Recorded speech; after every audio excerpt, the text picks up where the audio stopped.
یاد رکھ لیجئے ان کی دو قسمیں ہیں. یہ آیات کل 42 ہیں قرآن مجید میں، 42 جن میں حکم اطاعت آیا ہے لفظ اطاعت کے ساتھ. ویسے اس کے علاوہ دیگر آیات الگ ہیں جس میں اطاعت کا لفظ استعمال نہیں ہوا، کوئی اور لفظ استعمال ہوا ہے. جیسے فلا وربک لا یؤمنون حتی یحکموک فیما شجر بینہم، لفظ اطاعت نہیں آیا، تحکیم آیا. فلا وربک کے ساتھ لفظ اطاعت نہیں، مگر حضور کے حکم کا حجت ہونا ثابت ہوا. یا ما کان لمؤمن ولا مؤمنۃ اذا قضى اللہ ورسولہ امرا ان یکون لهم الخیرہ، لفظ اطاعت نہیں آیا مگر حضور کے حکم کا حجت ہونا الگ طریق سے ثابت. یا ما آتاکم الرسول فخذوہ وما نہاکم عنہ فانتہوا، لفظ اطاعت نہیں آیا مگر حضور کی حدیث سنت اور حکم کا حجت ہونا ثابت ہوا. ولا یحرمون ما حرم اللہ ورسولہ، اور وہ لوگ اس چیز کو حرام نہیں جانتے جسے اللہ اور اس کے رسول نے حرام کیا ہے. تو تحریم کا لفظ آیا ہے، لفظ اطاعت نہیں آیا. تو اس طرح اگر دیکھیں تو سینکڑوں آیات ہیں. میں نے آپ کو بتایا کہ تعداد میرے نزدیک 300 تک پہنچتی ہے جس میں حضور علیہ السلام کی حدیث و سنت اور آپ کے ہر حکم کی حجیت ثابت ہوتی. لیکن میں ان 300 میں سے صرف ایک قسم کا ذکر کر رہا ہوں، اور وہ قسم وہ ہے جس میں لفظ اطاعت آیا ہے کسی بھی صیغہ کے ساتھ، کسی بھی اطیعوا کے صیغہ کے ساتھ آیا، یا اطاع آیا، یا من یطع الرسول یطع آیا، یا یطاع باذن اللہ آیا، اطعنا آیا، اطیعونی آیا، کسی بھی صیغہ کے ساتھ جہاں لفظ اطاعت کے ساتھ حکم آیا ہے. وہ آیتیں 42 ہیں. کتنی؟ 42. بڑی خاص بات، اور وہ یہ کہ 42 آیتوں میں 22 آیتیں ایسی ہیں، ان 42 میں سے 22 آیات ایسی ہیں جن میں اللہ کی اطاعت اور رسول کی اطاعت دونوں کا ذکر ہے اکٹھا. جیسا کہ قل اطیعوا اللہ و اطیعوا الرسول،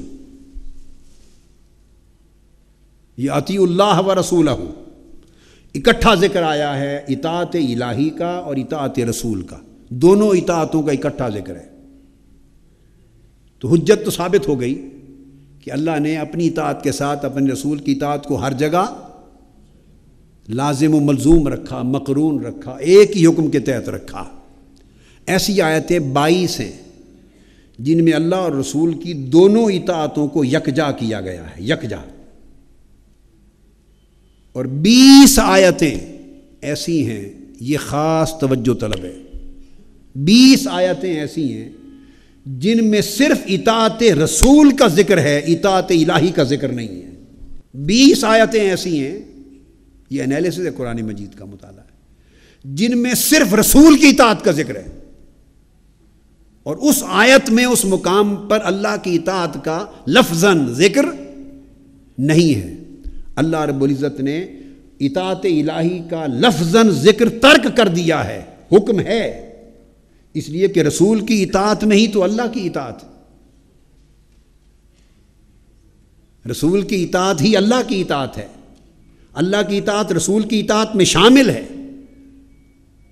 اور رسول کی اطاعت ہی اللہ کی اطاعت ہے.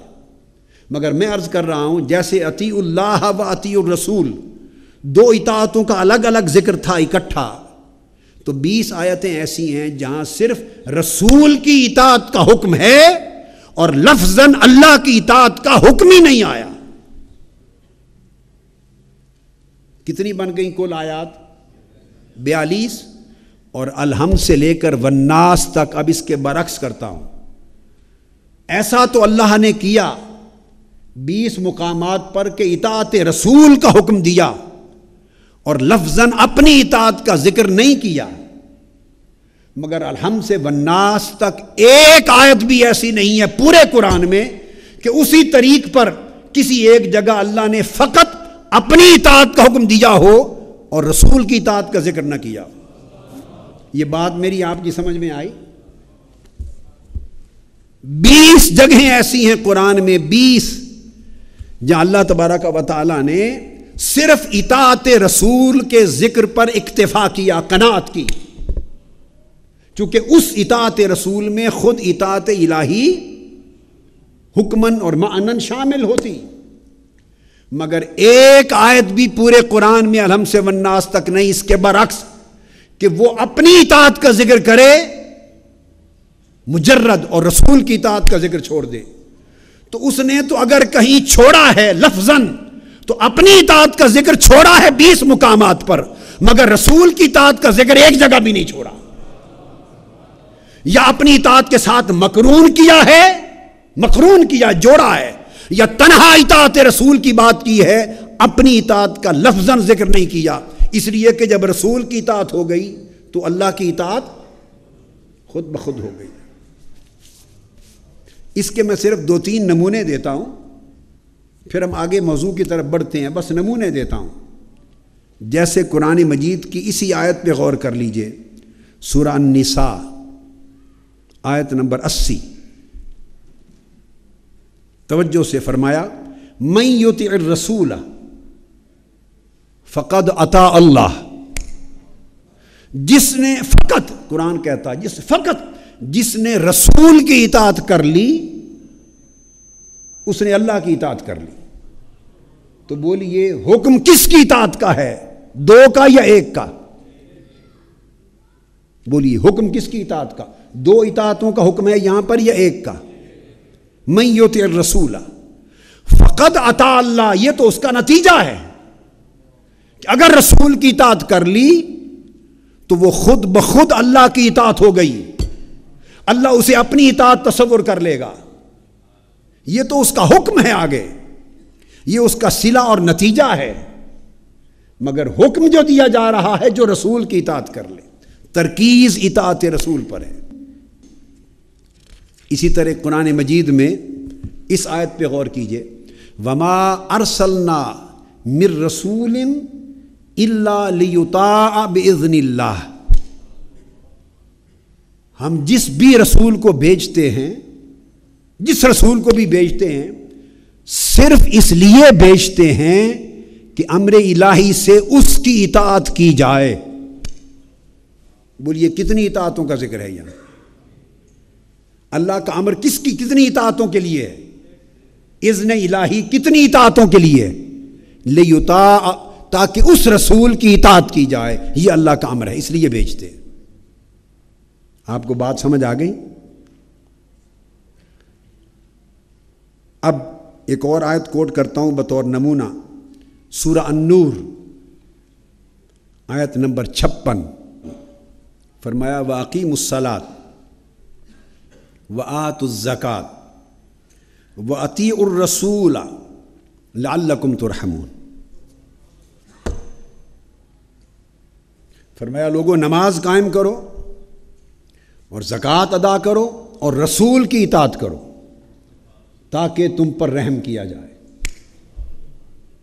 نہیں فرمایا وَأَطِیعُوا اللَّهَ وَالرَّسُولَ، نہیں، نماز قائم کرو، زکوٰۃ ادا کرو، وَأَطِیعُوا الرَّسُولَ، اور رسول کی اطاعت کرو، لعلکم ترحمون، تاکہ تم پر رحم کیا جائے۔